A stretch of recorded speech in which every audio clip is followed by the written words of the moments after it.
దేవరాగం జ్ఞానయోగం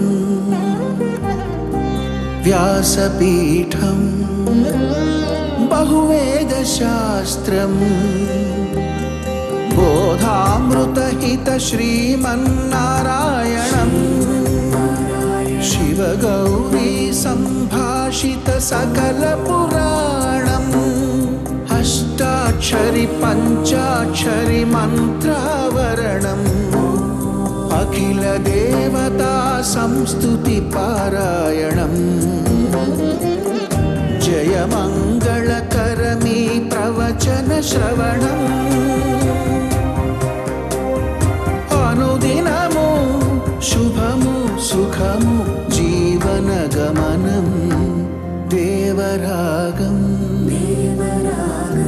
జ్ఞానయోగం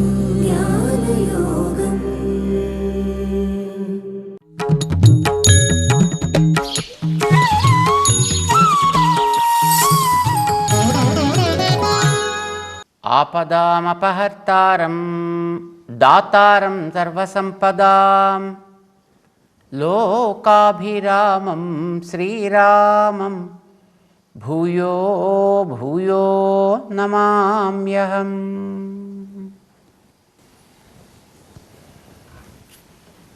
జై శ్రీమన్నారాయణ. ప్రియ భగవద్బంధువులారా, నా అపృష్టః కస్యచిత్ బ్రూయాత్ అని ఒక నియమం ఉంది శాస్త్రంలో. ఏదైనా ఒక విలువైనటువంటి విషయాన్ని గురించి సమాచారాన్ని అడగకుండా చెప్పకూడదు అని. శాస్త్రీయమైనటువంటి విషయాలనైనా అంతే. అడగకుండా చెబితే చెప్పేవాడికి పని పంగు లేదు కాబోలు, అంచేత అనవసరంగా మా సమయాన్ని అంతా పాడు చేస్తున్నాడు అని అనుకుంటాడు వినేవాడు. విలువైనది అవతలవాడి బాగు కోరి అయినా వాడిలో జిజ్ఞాసని కలిగించి చెప్పాలే తప్ప కేవలం తనకి తెలుసును కదా అని చెప్పడం ఉచితం కాదు అనేది శాస్త్రం మనని శాసిస్తోంది. అందుకోసమనే శ్రీకృష్ణుడు తన విభూతి గురించి, తనకుండేటటువంటి నియమన శక్తి, ఈ ప్రపంచానంతటినీ కూడా నడిపేటటువంటి శక్తి తనలో ఉన్నప్పటికీ అడిగితే చెబుదాం అర్జునుడికి అని అనుకున్నాడే తప్ప 9వ అధ్యాయం దాకా భగవద్గీతలో ఇది ఇలా ఉంటుంది అలా ఉంటుంది అని విషయం అంతా వివరించాడు ఆయన. చేతనాలు నా అధీనంలో ఉంటాయి, అచేతనాలు నా అధీనంలో ఉంటాయి. ఆయా వస్తువుల్లో ఉండేటటువంటి స్వభావాలు అంటే వాటి ధర్మాలు, అంటే మట్టికి వాసన వేసే శక్తి, నీటికి రుచిని చూపించే శక్తి, నిప్పుకి రూపాన్ని మార్చేటటువంటి శక్తి, గాలికి స్పర్శను కలిగించేది, ఆకాశానికి శబ్దాన్ని ప్రసరింపచేసేటటువంటి శక్తి, ఇలాంటివన్నీ వాటికి ధర్మాలు ఉంటాయి. అవి ఆయా ద్రవ్యాలకు ఉండేటటువంటి ధర్మాలు అని అంటాం.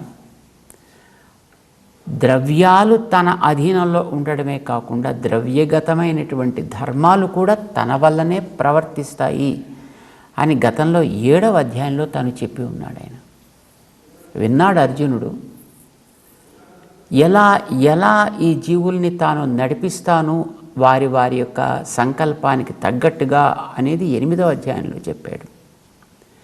దానికి కావలసినటువంటి తన యందు ఉంచవలసినటువంటి శ్రద్ధ ఎట్లా ఉండాలి అనేటటువంటి దాన్ని, అలా ఉంచిన వారిని తాను ఏ విధంగా అనుగ్రహిస్తాను అనే అంశాన్ని, అనుగ్రహించడంలో ఎప్పుడు పక్షపాతాదులు లేకుండా తాను ఉంటాను అనేటటువంటి విషయాన్ని కూడా 9వ అధ్యాయంలో చెప్పాడు. అపిచేత్ సుదురాచార అని చెప్పాడు ఆయన.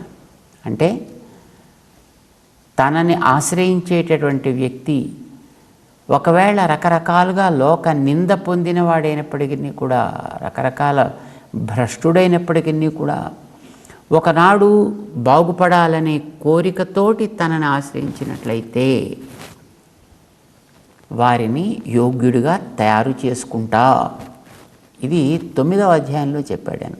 సాధురేవ సమ్మంతవ్య అన్నట్టుగా చేస్తా అని చెప్పాడు ఆయన. ఇదంతా విన్న తర్వాత అర్జునుడికి ఏ ఏ పదార్థాన్ని, ఏ ఏ ద్రవ్యాన్ని, ఏ జీవవర్గాన్ని ఎలా ఎలా భగవంతుడు నియంత్రిస్తాడు, ఆయన యొక్క నియమనానికి లోబడి ఇవన్నీ ఎట్లా ఉంటాయి అనే విషయాలు అడగాలి అనే రుచి కలిగితే చెబుదాం, లేకపోతే ఊరుకుందామని అనుకున్నాడు ఆయన. కానీ తెలియచెయ్యాలి కనుక జిజ్ఞాసని పుట్టించి అతని చేత అడిగించుకోవాలి, అప్పుడు చెప్పాలి. బ్రూయు శిష్యస్య స్నిగ్ధస్య గురవః గుహ్యం ఉత్తమం అని అంటారు.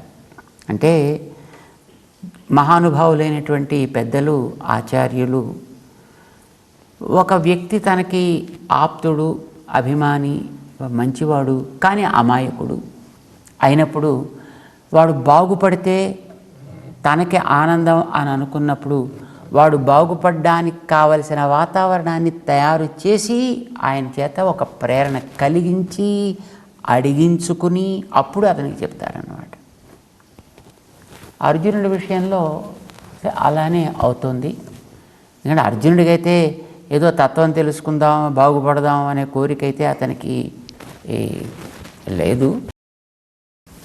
యుద్ధం చెయ్యాల్సినటువంటి పరిస్థితి ఏర్పడింది కనుక దాంట్లోంచి ఎలాగైనా మానేస్తే బాగుంటుందో అనే కోరిక ఉండడం చేత వీలైనంత వరకు మారడానికి కావలసినటువంటి మాటలనే మాట్లాడాడు ఆయన. కానీ కృష్ణుడు అతని ద్వారా జరిపించాల్సినటువంటి కార్యం ఉంది కనుక అది జరపటానికి అతనిలో ఒక ప్రేరణని ఆయన అనేక రకాలుగా కలిగిస్తున్నాడు, తయారు చేసే ప్రయత్నం చేస్తున్నాడు. ఒక ఇనప ముక్కని మంచి తళతళ మెరిసే చాకుగా తయారు చేయాలంటే దాన్ని కొంచెం శ్రమ పెట్టాలి. దాన్ని కాస్త నిప్పుల్లో పెట్టాలి, నీళ్ళల్లో పెట్టాలి, సుత్తితో కొట్టాలి, దాన్ని ఇటు అటు ఆకురాయి మీద దాన్ని రాసి రాసి రాసి దానికి ఆ ధార, ఆ పదును వచ్చేటట్లు చేయాలి. ఆ తర్వాత అది చక్కగా మెరుస్తుంది, చేయాల్సినటువంటి పనులని బాగా చేయడానికి కావాల్సిన సాధనంగా తయారవుతుంది కూడా. అర్జునుడిని అట్లా సాధనంలాగా తయారు చెయ్యాలి. అందుకోసం కొంత శ్రమైనా అతనికి కలిగించాలి, అతనికి అర్థమయ్యేటట్టు చెయ్యాలి. అయితే ఇదేదో దాన్ని సుత్తితో కొట్టి నిప్పులతో కాల్చి నీళ్ళతో తడిపి చేసినట్టు అలా కాకుండా అతనికి బుద్ధిపరమైనటువంటి ఆలోచన జరగడానికి కావలసినటువంటి పరిస్థితులని తాను తయారు చేస్తున్నాడు భగవంతుడు.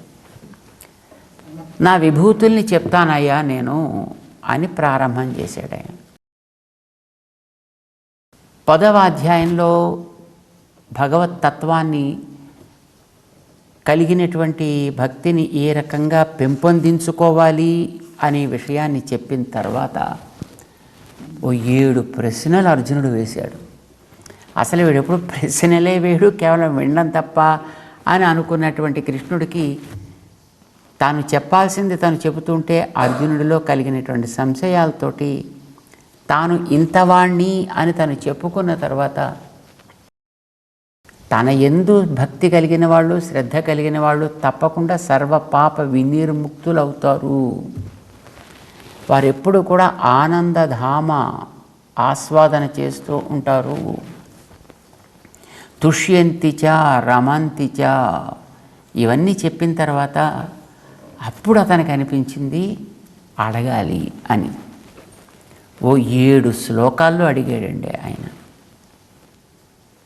గతంలో మనం చెప్పుకున్నాం, ఆయన మొట్టమొదట పరంబ్రహ్మ పరంధామ అంటూ ఆరంభం చేసి, సరే వాళ్ళంతా కూడా చెప్తున్నారు, నారదాదులంతా చెప్తున్నారు, అసితుడు లాంటి వారు చెప్తున్నారు, సరే వాళ్ళందరూ చెప్పడం అలా అట్టే పెట్టినప్పటికీ కూడా అసలు నువ్వు కూడా చెప్పుకుంటున్నావయ్యా నీ ప్రభావాన్ని గురించి, ఇది నేను వింటున్నాను, వినడమే కాదు విశ్వసిస్తున్నాను కూడా అని చెప్తున్నాడు 14వ శ్లోకంలో. అంటే తను ప్రశ్నించడానికి సిద్ధపడ్డప్పుడు అడిగిన 3వ శ్లోకంలో అన్నమాట. చూడండి 10వ అధ్యాయంలో 14వ శ్లోకాన్ని ఒకసారి చూద్దాం మనం. సర్వమేతత్ ఋతం మన్యే యన్మాం వదసి కేశవ నహితే భగవన్ వ్యక్తిం విదుర్దేవాః న దానవాః. దేవాః దేవతలు కానీ, దానవాః దానవులు కానీ, రాక్షసులు కానీ, న విదుః తెలుసుకోలేరు సుమా దేనిని, తే వ్యక్తిం నీ యొక్క వ్యక్తమైనటువంటి స్వరూపాన్ని. భగవంతుడికి వ్యక్తమైన స్వరూపం అంటే ఏది? మనం గతంలో అనుకున్నాం భగవంతుడికి 2 రకాలుగా స్వరూపం ఉంటుంది అని, వ్యక్తము అవ్యక్తము అని. అవ్యక్తం ఎవ్వరికీ కనిపించే ప్రశ్నే లేదు. బహుశా సర్వత్ర సమదర్శినః అని చెప్పినట్లుగా సమదర్శులైనటువంటి వాళ్ళు ఎక్కడైనా చూస్తారేమో, అంత బాగా తెలియదు. కానీ అది ఎవరికి కనిపించేటటువంటి తత్వము కాదు. కనిపించే తత్వము వ్యక్తము అని అంటాం. ఆ కనిపించని తత్వం నారాయణ తత్వం. కనిపించే తత్వం 5 రకాలుగా ఉంటుంది, 5 పేర్లు ఉన్నాయి దానికి అని మనం గతంలో అనుకున్నాం. 5 రకాలుగా అది ఉపయోగపడుతుంది అని కూడా మనం చెప్పుకున్నాం. దానికి పారా అని ఒకదానికి పేరు, అది అక్కడ ఉండేటటువంటి నిత్యముక్తాదులకి ఉపయోగపడుతుంది. వ్యూహ మరొకటి వ్యక్త స్వరూపము, అది సనకాదులకు ఉపయోగపడుతుంది. విభవ అవతారాలు అని మనం చెప్పుకునేవన్నీ కూడా వ్యక్తమైనటువంటి స్వరూపాలే. ఆయా కాలాల్లో ఆయా పనులు చేయడానికి అప్పుడప్పుడు ఉండేటువంటి వాళ్ళకి మాత్రం అది ఉపయోగపడుతుంది, కనిపిస్తుంది, వ్యక్తమవుతుంది. తర్వాత వాళ్ళకి కాదు. పరవ్యూహ విభవ అని అంటారు. అలా వ్యక్తమయ్యేటటువంటి అవతారాలన్నింటినీ విభవములు అని పేరు పెట్టారు. ఈ విభవములు అనేటటువంటివి పరిమిత సమయానికి, పరిమిత ప్రాంతానికి, పరిమితులైనటువంటి అప్పటి ప్రజలకి మాత్రమే అవి వ్యక్తాలు. తర్వాత వారికి వారి యొక్క చరిత్ర తెలుస్తుంది. ఇప్పుడు మనకందరికీ రాముడి చరిత్ర తెలుసు, మనందరికీ కృష్ణుడి చరిత్ర తెలుసును, వామనుడి చరిత్ర తెలుసును, నరసింహుడి చరిత్ర తెలుసును. 4వది లోపలే మనందరికీ ఉంటాడు అంతర్యామి. లోపలుండి నడిపించడం కోసం ఉంటాడు ఆయన. కానీ అది సామాన్యులు ఎవ్వరికీ కనపడదు. కేవలం యోగులు ఎవరుంటారో, భక్తి యోగులు, అలాంటి వాడికి మాత్రం అంగుష్ఠమాత్రుడుగా కనిపిస్తాడు. అది కూడా వ్యక్తం. అయితే ఈ పై 4 పరిమితమైనటువంటి వ్యక్తాలు. కానీ అందరికీ, అన్ని యోగ్యతల వాళ్ళకి, అసలు ఏ యోగ్యత లేని వాళ్ళకి కూడా వ్యక్తమయ్యేటట్లుగా ఉండేటటువంటిది ఒకటే స్థానం. దాని పేరు అర్చ అని అంటారు. విగ్రహ రూపంలో ఉండి ఆలయాల ద్వారా ఆరాధనని అందుకునేటటువంటి స్వరూపం అన్నమాట. ఇది అన్ని కాలాల్లో వాళ్ళకి కనిపిస్తుంది, అన్ని రకాల వాళ్ళకి కూడా కనిపిస్తుంది. మనుషులకే కాదు, ఈవెన్ మిగతా జాతులకు కూడా కనిపిస్తుంది. పూర్ణస్య పూర్ణమాదాయ పూర్ణమేవావశిష్యతే అని మనకి వేదం చెప్తున్నట్టుగా, అవతారం అని ఏదైతే మనం అనుకున్నామో ఆ అవతారాన్ని గురించిన అప్పటప్పటి మహానుభావులైనటువంటి ఋషులు ఏది వారు గ్రంథస్థం చేసి పెట్టారో ఆ గ్రంథాన్ని ఆధారం చేసుకుని చేసినటువంటి నిర్మాణాల ద్వారా అర్చా విగ్రహము అని మనం అంటాం. రాముడి గురించి వాల్మీకి రామాయణంలో చెప్పాడు. ఇంత పొడుగుంటాడు, ఇంత వెడల్పు ఉంటాడు, ఇలా ముక్కు ఉంటుంది, ఇలా కళ్ళు ఉంటాయి, ఇలా లలాటం, ఇలా చేతులు, పాదాలు, ఇవన్నీ వారు ఆయా సమయాల్లో వర్ణించారు. ఆ వర్ణించిన దాన్ని ఆధారం చేసుకుని ఏర్పాటు చేసినటువంటి ఒక స్వరూపం, ఆ స్వరూపాన్ని తన దేహంగా చేసుకుని ఉంటాడు ఆయన. దీన్ని మనం అర్చామూర్తి అని అంటాం. ఇది వ్యక్తం. ఇది మనకు కూడా ఇప్పుడు కనిపిస్తుంది. కానీ ఇది అవతారంలో వచ్చిన స్వరూపం లాంటిది కాదు. ఎందుకంటే దానికి హద్దులు ఉన్నాయి. అలాంటి హద్దులని కూడా దాటి ఇప్పటి వాళ్ళకు కూడా కనిపించగలిగేట్టుగా ఉండేది అర్చామూర్తి. కనుకనే విభవం కంటే విభవాన్ని ఆధారం చేసుకుని ఏర్పడ్డ అర్చ ఇంకా ప్రభావం కలిగినది అని అంటారన్నమాట. మొత్తానికి 5 రూపాలుగా ఉండేటటువంటి ఆయన యొక్క వ్యక్త స్వరూపం మిగిలినటువంటి 4 కంటే చివరిదైనటువంటి అర్చామూర్తికే ప్రభావాన్ని ఎక్కువ ఇస్తుంది అని పూర్ణమేవ అవశిష్యతే, దాని అర్చామూర్తి వైభవాన్ని ఆ మంత్రం మనకి స్పష్టం చేస్తూ ఉంటుందన్నమాట. అది అర్చ అని అంటాం. ఇలా భగవంతుడి యొక్క వ్యక్తి ఉంటుంది, అవతారం ఉంటుంది. అర్జునుడు చెప్తున్నాడు, నహితే భగవన్ వ్యక్తిం విదుః దేవాః దానవాః. దేవతలు కానీ దానవులు కానీ ఆ నీ వ్యక్త స్వరూపాన్ని నిజంగా వాస్తవంగా తెలుసుకోవడం అనేది చాలా కష్టం. అసలు ఇప్పుడు మనకు కూడా అంతే కదా. మనం ఆలయాలకు వెళతాం, దేవుణ్ణి దర్శిస్తాం, దేవుడికి నమస్కారం పెట్టుకుంటాం, తీర్థ ప్రసాదాలు తీసుకుంటాం, మనం రకరకాల సేవలు చేస్తాం.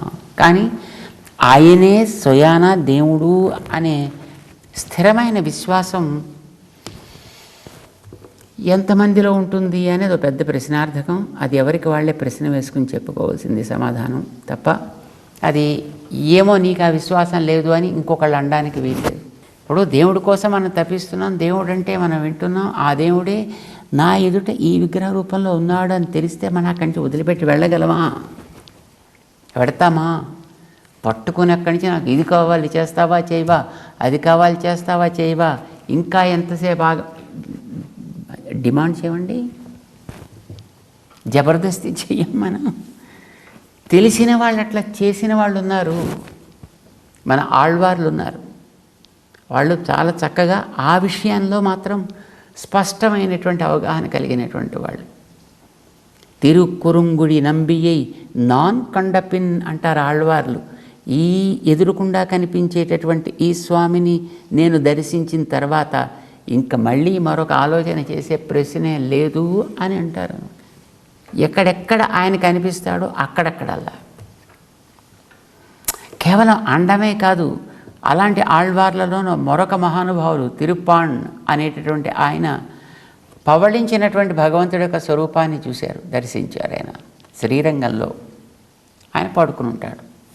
సామాన్యంగా పడుకున్నప్పుడు కొంతసేపు పడుకుంటారు, ఆ తర్వాత కొంచెం ఇటు కదులుతారు, కొద్దిగా కదులుతారు, తెచ్చి పక్కన అటు పక్కకి పొర్లుతారు, ఇలా ఇంటేవో జరగాలి. పాప ఆయన అలా ఒక రోజంతా చూస్తూనే కూర్చున్నాడు. అస్సలు కదలడే. ఏమిటి అలా కదలకుండా అలా పడిపోయావు, ఎంత అలసిపోయి పడిపోయావు అన్నారు. మనం కూడా అలా పడుకున్నటువంటి విగ్రహ స్వరూపాల్లో ఉండే భగవంతుని దర్శనం చేస్తున్నాం. కానీ ఎప్పుడైనా మనకి అయ్యో ఈయన కదలాలి అని అనిపించిందా? రామానుజాచార్యుల వారి కాలంలో అలా అనుకునే తిరువెంకటాచలపతి దగ్గర రకరకాల వాదోపవాదాలు జరిగాయి. రామానుజాచార్యుల వారు ఇది సాక్షాత్తు బ్రహ్మస్వరూపమే, భగవత్ స్వరూపమే అని నిరూపణ చేసిన తర్వాత సరే శాస్త్రం చెప్పింది కనుక మేము ఒప్పుకున్నాం, కానీ ఆయన్ని ఇంకా మేము పూర్తిగా అంగీకరించట్లేదు అన్నారు. మరి ఎలా అంగీకరించాలి? రామానుజుల వారిని అడిగారు. ఒక పని చేద్దాం అన్నారు రామానుజుల వారు. చెప్పండి, ఆయా ఆభరణాలు, ఆయుధాలు ఇలాంటివన్నీ పట్టుకొచ్చి లోపల పెడదాం. నువ్వెవరవో నీకు తగినటువంటివేవో వాడిని ధరించవయ్యా అని మనం ప్రార్థన చేద్దాం. రాత్రి ప్రార్థన చేద్దాం, అన్నీ పెడదాం. ఏమో అందరం చూస్తుండగా తీసుకోవడానికి ఆయన కూడా కొంచెం మొహమాటంగా ఉంటుందేమో, అంచేత అన్నీ ఆయన ముందర పెట్టేసి మనం శుభ్రంగా రాత్రి ఆయనకి జోల పాడేసి తలుపులు వేసేసి తాళం కూడా పెట్టేసి మళ్ళీ ఎవరు ఆయన ఏ రకంగానూ కూడా ఇబ్బంది బాధ చేయకుండా ఉండడం కోసమని మొన్నటి పొద్దున వెళ్ళి చూద్దాం. మనం ప్రార్థన చేసింది కనుక సవ్యంగా ఉండి ఆయన తనకి నచ్చినవేవో తాను తీసుకుంటే ఆయన ఫలానా కాబోలు అని మనం గుర్తించవచ్చు కదా. అంటే విన్న వాళ్ళంతా నవ్వారు. ఏమో నీకేమిటి చదివేస్తే ఉన్నమతి కాస్త పోయిందని, నీకేం పిచ్చా వెర్రా, ఆయన విగ్రహం ఆయనేం తీసుకుంటాడాయా? మనం పెడతాం, ప్రార్థన చేస్తాం, కానీ అందులో ఆయన కదలడు కదా. ఆయన అది తీసుకుంటాడు అక్కడి నుంచి, ఎవరిని వెళ్ళి ఇస్తే తీసుకుంటాడు, మరి అలంకారం చేస్తే ఆయన పెట్టుకుంటాడు, అంతే తప్ప ఆయనంతా ఆయన తీసుకుంటాడు ఏమిటి? కానీ రామానుజాచార్యుల వారు అలా అనుకోలేదు. ఆయన బొమ్మ అని నేను అనుకోవట్లే, ఆయన సాక్షాత్తు పరంబ్రహ్మ అని నేను విశ్వసిస్తున్నా. కనుక మనం చేసే ప్రార్థన నిజంగా కనుక చేసినట్లయితే ఆయన నిజంగానే తీసుకుంటాడు. సరే సరే పెట్టు ఏదో పిచ్చి కుదిరితే మోకాల్ని తలకేసి రోటి కట్టమన్నట్టు ఏదో అలా ఉంటుంది అది. సరే చేయండి, మీరు చేసే పని ఏదో చేయండి అన్నారు. రాజుగారితో చెప్పి లోపల అన్ని రకాలైనటువంటి ఆయుధాలని పెట్టించారు, తలుపులు వేశారు. మర్నాడు రాజుగారు కూడా ఉన్నారు అక్కడ, యాదవరాజు అని పేరు. ఇది 11వ శతాబ్దంలో జరిగినటువంటి సన్నివేశం అన్నమాట. అలా పెట్టేసి అవన్నీ తలుపులు వేశారు. అందరూ కూడా అక్కడ కూర్చొని భజనలు చేస్తున్నారు. మర్నాటి ఉదయం సుప్రభాతానికి తలుపులు తీశారు. ఆశ్చర్యపడ్డారు. ఎందుకని? స్వామి శంఖచక్రాలు ధరించి కనిపించాడు. ఎవరు పెట్టారు? తలుపులేమో తాళం వేసిరాయి, దానికి సీలులు కూడా పెట్టిరాయి, మరొక చోట నుంచి ద్వారం కూడా లేదా. అప్పుడు విశ్వసించాల్సి వచ్చింది. రాజుగారు అంగీకరించారు. అంతకుముందు బాధులు ఆడినటువంటి వ్యక్తులందరూ కూడా అంగీకరించాల్సి వచ్చింది. ఈయన సాక్షాత్తు శంఖచక్రధారి అయినటువంటి శ్రీమన్నారాయణుడే అనే విషయాన్ని, శ్రీనివాసుడే అనే విషయాన్ని అంగీకరించాల్సి వచ్చింది అని మనకు చెప్తారనమాట. అంటే ఆయన సాక్షాత్తు పరమాత్మ.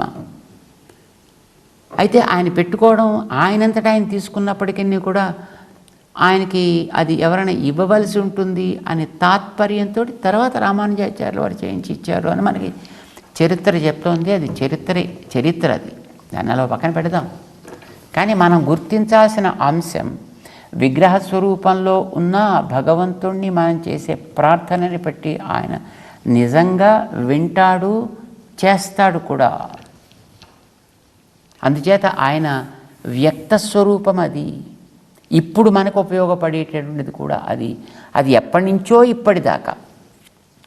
కానీ దాన్ని విశ్వసించడం, న దేవాః న దానవాః తే వ్యక్తిం విదుః.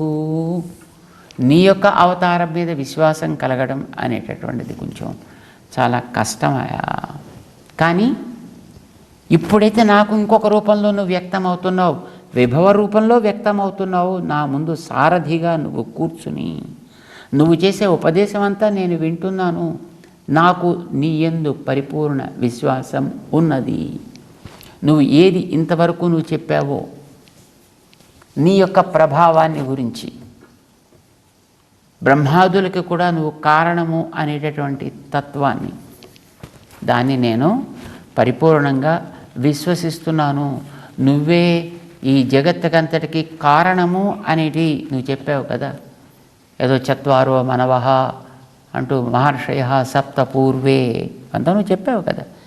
7 ఋషులని ఆయా మన్వంతరాల్లో వారి వారి పరివారాలతో రాబోయేటటువంటి మన్వంతరాలకు కావలసినటువంటి పునాదిని కూడా సావర్ణులని ఏర్పాటు చేయడం ద్వారా నువ్వు చేశానని చెప్తున్నావు కూడా. మత్త ఏవా, ఇదంతా కూడా నా నుంచే జరిగింది, జరుగుతుంది కూడా అని నువ్వు చెప్పావు కదా. దాన్ని నేను సర్వమేతత్ ఋతం మన్యే, ఇదంతా నువ్వు చెప్పింది వాస్తవముగా చెప్తున్నావు నువ్వు అని నేను అంగీకరిస్తున్నాను. నువ్వే వేదవేద్యుడివి, అది కూడా నేను అంగీకరిస్తున్నాను. నువ్వు భగవన్, నువ్వు సాక్షాత్తు భగవంతుడివి, అది కూడా నేను ఒప్పుకుంటున్నాను. ఏమిటి భగవన్ అంటే? మామూలుగా ఆ చేసే అడ్రస్ ఉంటుంది కదా, సంబోధన, దాన్ని బట్టి ఇతని భావన ఏమిటి అనేది మనకు అర్థమవుతూ ఉంటుంది. భగవద్గీతలో ఒక్కొక్కరు చెప్పినటువంటి శ్లోకాల్ని వాళ్ళ పేర్లతో చెప్తుంటారు. ఇది మనకు తెలుసు. ఇప్పుడు అర్జునుడు అడుగుతున్నాడు, పరం బ్రహ్మ పరం ధామ అంటున్నాడు. ఇది అర్జున ఉవాచ. మొట్టమొదటి ధృతరాష్ట్రుడు ప్రారంభం చేశాడు, ధృతరాష్ట్ర ఉవాచ. సంజయుడు సమాధానం చెప్తున్నాడు, సంజయ ఉవాచ. ఎంత మనం చెప్తున్నాం. కానీ కృష్ణుడు చెప్పినటువంటి శ్లోకాలు ఉంటాయే, వాటిని శ్రీకృష్ణ ఉవాచ అని మనం అంటలే. ఏమంటున్నాం? శ్రీ భగవానువాచ. భగవానుడు పలికెను అని అంటున్నాం. అంటే ఆ ఎదురుక నిలిచినటువంటి మహనీయుడు భగవానుడే సాక్షాత్తును. ఏమిటి భగవానుడు అంటే? మామూలుగా చాలామంది పేర్లు మన భగవాన్, వాల్మీకి భగవాన్, వ్యాస భగవాన్, పరాశర భగవాన్, భగవాన్ యాజ్ఞవల్క్య, ఇలా చాలామందికి మన భగవాన్ అని పేర్లు పెడుతుంటాం. ఇప్పటికీ ఇంకా పెట్టుకుంటుండేవాళ్ళు చాలామంది ఉన్నారు కూడా. కానీ అసలు భగవాన్ అంటే అర్థమేమి? దీన్ని మనం తెలుసుకుంటూ ముందుకు సాగుదాం. జై శ్రీమన్నారాయణ.